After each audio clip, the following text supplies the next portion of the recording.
Hello दोस्तों, आइए आप सभी का अपना यूट्यूब चैनल अशोक राजा मालती मुकेश चैनल पर सभी दोस्तों का स्वागत है। और आज हम आप लोगों के बीच बहुत दिन पे आए हैं। कुछ काम चल रहा था, तैयारी वाला ही काम चल रहा था, इसलिए हम बहुत एब्सेंट रहते थे। और आज आप लोगों से मिल रहे हैं एक विशेष मुद्दा के साथ और एक खुशियाँ के साथ। आप लोग का CBT2 एग्ज़ाम NTPC बहुत ही अच्छा चल रहा होगा और क्वेश्चन भी देखें बहुत ही अच्छा उसमें पूछा जा रहा है अभी। और कहेंगे एक बात कि आप लोगों के लिए खुशखबरी है। नरेंद्र मोदी जी पेपर में आज दिया हुआ था। नरेंद्र मोदी जी कह रहे थे कि 1.5 साल में 10 लाख सरकारी नौकरी, यानी कि सेंट्रल गवर्नमेंट के तरफ से आप लोगों के लिए 1.5 साल में 10 लाख वैकेंसी आने वाली है। अलग अलग पोस्टों पे आएगा, केंद्र सरकार के अंतर्गत जो भी जॉब आता होगा। तो आप लोग निराश नहीं होइए, जिन लोगों का NTPC नहीं हुआ है उन सभी लोगों के लिए खुशखबरी है।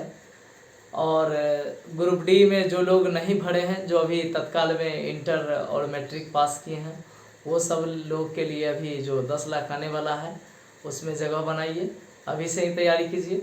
क्योंकि एग्ज़ाम नज़दीक आने के बाद तैयारी नहीं हो पाता है, सभी लोग जानते ही होंगे। और एग्ज़ाम के टाइम में हड़बड़ हो जाता है कि तैयारी करें, क्या करें, नहीं करें, बहुत सारा टेंशन हो जाता है। तो पहले से ही तैयारी बना के रखिए। और ग्रुप डी का भी एग्ज़ाम सोचिए कि बहुत जल्द ही ले लेगा। जैसे कि जानते होंगे NTPC का रिजल्ट दिया हुआ लगभग मानिए 1 महीना के आसपास हुआ होगा, और तुरंत NTPC CBT1 रिजल्ट दिया और 2 का एग्ज़ाम का घोषणा तुरंत 5-7 दिन के बाद शुरू कर दिया। तो देखिए, टाइम नहीं लेता है बोर्ड, टाइम नहीं लेता है, इसलिए आप तैयारी पहले से नहीं रखिएगा। सोचिएगा कि डेट देगा तब हम तैयारी करेंगे, तो तैयारी नहीं हो पाएगा। ऐसे बरसाती मेढक की तरह बहुत लोग निकलते हैं और तब तैयारी करना शुरू करते हैं। लगता है उनको तैयारी करने से कोई दिलचस्पी ही नहीं। बहुत लोग होते हैं कि तैयारी, जैसे अभी देखिए ग्रुप डी का डेट नहीं दिया, NTPC आपको ख़त्म हो जाएगा, तो मेरे उम्मीद से लग रहा है कि तुरंत ग्रुप डी का एग्ज़ाम ले लेगा। क्योंकि उसको जल्द से जल्द एग्ज़ाम लेना है और ज्वाइन करवाना है। इन्हें कि 24 वैसे सटाएगा ना, चुनाव 24 में है, तो दिमाग से खेल तो लेवे करता है। ये सब राजनीतिक भी इसमें थोड़ा आ जाता है। तो चुनाव तक में ये सब फाइनल, यानी कि 24-23 साल में फाइनल कर देगा, तब मोदी जी चुनाव लेंगे लोकसभा वाला। तो अभी से तैयारी जमा कर रखिए। और ग्रुप डी का एग्ज़ाम होगा, बहुत ही जल्द होगा, तो आप लोग अभी से तैयारी पूरा अच्छा खासा कीजिए। मैथ रीजनिंग पर विशेष ध्यान दीजिए, क्योंकि GK समुंदर है। और GS तो थोड़ा कहिएगा तो उतना नहीं, साइंस थोड़ा रहता है, टफ रहता है, हार्ड भी रहता है, हल्का भी रहता है, चल जाता है। लेकिन GK जो है ना, वो समुंदर है, उसमें से 1 लोटा पानी निकालने से कोई फर्क नहीं पड़ता है। अगर GK आपको ऐसा ना कहीं पूछ देगा तो आपको लगेगा बोन्स कर रहा है, लेकिन मैथ अगर आप जानते हैं मेथड उसका बनाने का, तो तोड़ ताड़ के ऑप्शनों से आप ज़रूर ले आइएगा। लेकिन अगर आप नहीं जानते हैं, तो मैथ ही अगर नहीं जानते हैं, तब रिजल्ट लाना मुश्किल हो जाएगा। इसलिए आपको तीनों चीज़ आना चाहिए, मैथ, रीजनिंग, GK, GS, तभी आपका रिजल्ट होगा। और अभी देखिए, तैयारी के समय हम बता रहे हैं, जो सेक्टर आपका कमज़ोर है, जो सेक्टर में आप नहीं जानते कमज़ोर है, उस सेक्टर का तैयारी अच्छा से कीजिए, अभी मजबूत से पूरा।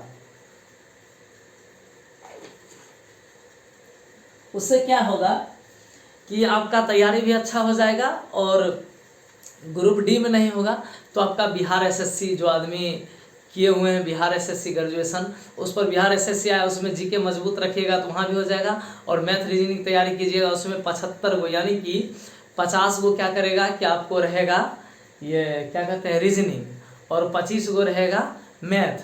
75 हो गया, और 75 को GK GS सब कुछ रहेगा, इतिहास भूगोल नागरिक सब उसी में। 150 क्वेश्चन रहता है, और 150 क्वेश्चन में कम से कम आपको मानिए कि 90-100 प्लस OBC हैं, तो 90 प्लस ही रखिए, तभी उम्मीद है रिजल्ट होगा। बहुत देख रहे हैं कट ऑफ कितना हाई जा रहा है। बहुत सारा स्टूडेंट अब कंपटीशन की तैयारी सब कर रहा है, जिसके मुँह सुनिए सब कहेगा हम कंपटीशन की तैयारी कर रहे हैं, जनरल कंपटीशन की तैयारी कर रहे हैं। और जनरल कंपटीशन मतलब समझ रहे हैं, सब कुछ, बिहार पुलिस, बिहार दरोगा, उसके बाद Bihar SSC, railway, banking, SSC, सब कुछ इसी में है। तो जनरल मतलब सब कुछ हो गया, रफ कॉपी बन गया, गर्दा उड़ गया। तो इसलिए तैयारी को अच्छा से तैयारी कीजिए। और तैयारी के दौरान होता क्या है कि तैयारी आप करते रहते हैं, कहीं टेस्ट देने जाते हैं तो आपको नंबर ही नहीं उठ रहा है। देखिए, ये नहीं होता है कि हम किसी चीज़ का तैयारी अभी करेंगे और रिजल्ट तुरंत दिखाई दे देगा, ऐसा नहीं होता है। आप किसी भी व्यक्ति को देखें कि एक दिन में शराब पिया होगा तो उसका लीवर चाहे किडनी खराब हो गया, चाहे एक दिन कोई सिगरेट पिया है तो उसका फेफड़ा खराब हो गया, नहीं ना होता है। 1 साल 1.5 साल 2 साल 3 साल खराब यानी कि पीते रहता है, लगातार पीते रहता है, तब एक दिन जाके पता चलता है कि उसका फेफड़ा खराब हो गया, लीवर खराब हो गया, किडनी डैमेज हो गया। उसी तरह तैयारी है, आप धीरे धीरे एक दिन तैयारी करते जाइए, धीरे धीरे एक दिन तैयारी थोक हो जाएगा। तब आप कहीं भी कंपटीशन में बैठिएगा, चाहे कोई टेस्ट में, तो आपको लगेगा कि हाँ ये क्वेश्चन हम पढ़े थे, ये क्वेश्चन हम वहाँ देखे थे, उस बुक में था, ये ऐसे बनता है, इस टाइप पर ये बनेगा, इसमें ये फार्मूला लगेगा। तो आप जानिएगा। और तैयारी का एक सीढ़ी की तरह होता है, धीरे धीरे आप तैयारी कीजिएगा तभी बनेगा। नहीं तो आप होता क्या है, आज पढ़े कल छोड़ दिए, फिर परसों पढ़े तरसों पढ़े, फिर बीच में एक दिन गायब हो गया, ऐसा नहीं करना है। तैयारी एक रेगुलेटरी चीज़ है। आप देखिएगा कछुआ और खरगोश में दौड़ हुआ था, तो खरगोश क्या कहा था कि कछुआ हमसे जीत पाएगा, ये धीरे धीरे चल रहा है, हम तो तुरंत दौड़ के पार कर जाएंगे, बोला था ना। लेकिन लास्ट में क्या हुआ, कछुआ जीत गया और ये खरगोश हार गया। कैसे हारा जानते हैं, कछुआ धीरे धीरे ही चला, लेकिन लगातार उसका चलना जीत की ओर अग्रसर हो गया, जीत की ओर एक चरम सीमा पर उसको पहुंचा दिया। जैसे आप जानते हैं कि बारिश का लगातार बरसना, धीरे धीरे ही बरसना, लेकिन लगातार बरसना एक बाढ़ की तरह जम जाता है, पानी पूरा सौंसे पानी सब जगह लग जाता है। उसी तरह तैयारी की सीमा है, आप धीरे धीरे कम ही पढ़िए, 2 घंटा ही पढ़िए, लेकिन प्रत्येक दिन पढ़िए, आपको बहुत आगे तक ले जाएगा। लेकिन एक ही दिन 10 घंटा 12 घंटा, बहुत स्टूडेंट को हम ऐसा देखे हैं, आप भी ऐसे देखे होइएगा। बहुत स्टूडेंट ऐसे करेंगे, एक दिन में 10-12 घंटा पढ़ लेंगे, फिर दूसरा दिन पढ़ लेंगे, फिर तीसरा दिन, उसके बाद चौथा दिन नींद से ऐसे ऐसे हिलते रहेंगे, पढ़ने के लिए बैठेंगे ऐसे ऐसे हिलते रहेंगे। तो ऐसे पढ़ाई से कोई फायदा नहीं। आप मौज मस्ती के साथ रहिए, हंसते खेलते चेहरे के साथ रहिएगा ना, तो आपको जो पढ़ते हैं वो भी लोड होगा, लगेगा हाँ चेहरा पे हंसमुख है, हंसी की तरह रहेगा, तो लोड होता है। ऐसे बोर्ड फील हो जाइएगा, नहीं पढ़ने का मन करेगा। और जब भी आपको लगे कि पढ़ाई के दौरान आपको मतलब लग रहा है कि मेरा मूड नहीं है आज ये, तो थोड़ा मोटिवेट रहिए, थोड़ा उसको ना, क्या होता है कि आजकल यूट्यूब चैनल पर मोटिवेशन वीडियो देता है, ये सब आप देखते रहिए, अपने आप आपके अंदर जुनून जगेगा। और जुनून जब भी किसी के अंदर जगता है ना, तो तैयारी क्या महा एग्जाम पास कर जाएगा, IAS और सब।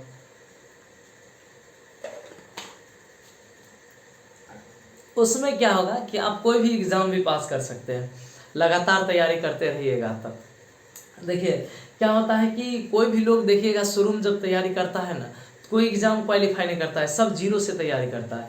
लेकिन वही लड़का धीरे धीरे तैयारी करते करते एक दिन कहाँ से कहाँ चल जाता है। जो IAS की तैयारी करता है उसको भी मतलब क्या उस जन्म से ही सीखा आया था, नहीं, सब आते हैं यहाँ ही सीखते हैं, तो सब सीखते हैं, लेकिन लगातार सीखते रहते हैं, लगातार करते रहते हैं। आप जहाँ भी ग्रुप डिस्कशन में जाते होइएगा, वहाँ आप चाहिए लगातार, वहाँ क्यूज होता है, जो भी होता है, मैथ होता है, साइंस होता है, आप नहीं जानते हैं जो भी GK GS, उसका एक ना कॉपी बनाइए नोटबुक की तरह, और उसमें क्या है कि उसका रोज़ दिना ना 2-4 गो क्वेश्चन जो आपको लग रहा है हार्ड, उसको लिखते जाइए। इससे क्या होगा कि जो क्वेश्चन आप लिखिएगा ना, वो ज़िंदगी में नहीं भूलिएगा, याद रखिएगा। आप अच्छा से उसको ध्यान से अगर लिख लेते हैं तो आपको लगेगा, ऑप्शन जब देखिएगा लगेगा कि हाँ ये क्वेश्चन ना हमारे बैच में हुआ था, हम लिखे थे, याद है, इसका ये आंसर होगा, तो आप इससे ये नहीं भूलिएगा।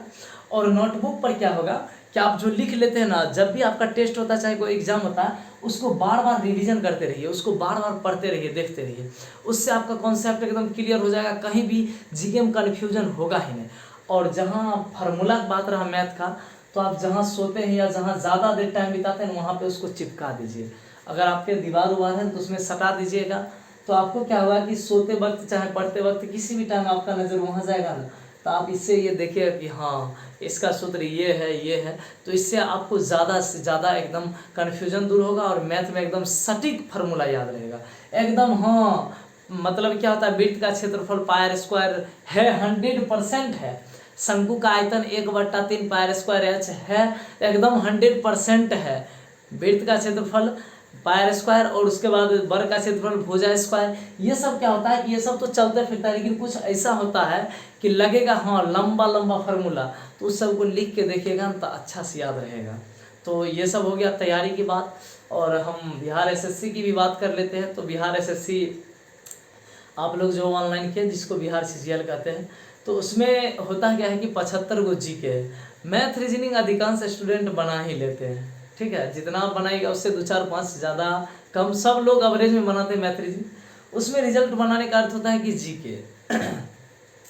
आप जीके जो है ना, जीके को अच्छा से देखिएगा, अभी से ही तैयारी कीजिएगा, तो आपका जीके जो है ना एकदम लेवल बहुत अच्छा हो जाएगा। और लेवल जीके का जब ही अच्छा हुआ तो आप बिहार सीजीएल तो हो ही गया।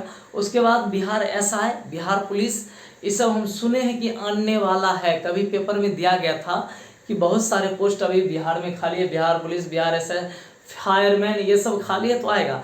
तो इसमें आपका जो जीके सीजीएल के लिए तैयारी कर रहे थे, ये जीके उसमें भी रहेगा, तो आपका तैयारी दोनों हो जाएगा। तो अच्छा है कि जीके भी हम पढ़ें। और ये नहीं रहता है कोई क्वेश्चन पे मोहर लगा कि ये रेलवे का बुक है तो सिर्फ रेलवे में ही जीके पूछेगा, ऐसा नहीं है। ये बिहार एसएससी का है तो ये जीके बिहार एसएससी में पूछेगा, नहीं। और मैथ भी आप अगर बनाते हैं अभी सीजीएल में 75 को, जैसे बोले हम मैथ और रीजनिंग पूछता है, दोनों मिला के 75 को, 25 को मैथ और 25 को रीजनिंग, ये 50 को रीजनिंग 25 को मैथ, सॉरी गलत हो गया था। तो हम बताते हैं 50 जखने रीजनिंग होगा तो रीजनिंग अधिकांश स्टूडेंट बनाइए देगा, मानिए 40 प्लस ही बनाएगा, और जो टॉपर है 45-46 बनाएंगे। और मैथ का बात रहा तो मैथ ही समझिए 20-22 टॉपर बना देंगे, और जो नीचे होंगे वो कम से कम 17-18 जरूर बना देंगे, इतना कमज़ोर होंगे तो उसमें जो भी आप 17-18 बनाते हैं उससे थोड़ा बहुत जो है ना ग्रुप डी वाला जो मैथ है ना उससे मिलता जुलता रहेगा। उसमें क्या होता है कि एडवांस मैथ नहीं पूछा जाता है। बिहार एसएससी जो आप तैयारी कीजिएगा उसमें एडवांस नहीं रहेगा, सिर्फ अरिथमेटिक मैथ रहता है। तो अरिथमेटिक मैथ रहता है तो उसमें बनाने में नॉर्मल लगेगा, त्रिकोणमिति नहीं रहता है जो आप पढ़े होइएगा 10वां तक में, उसमें तो एडवांस भी थोड़ा बहुत रहता है, लेकिन इसमें एकदम बढ़िया से आप तोड़ के ऑप्शन से भी बना सकते हैं। तो ऐसा तैयारी करना है, एडवांस पढ़िएगा तो आपको इधर एसएससी हो गया, और ये बिहार एसएससी छोड़ के सब में एडवांस मैथ रहता है, सब में।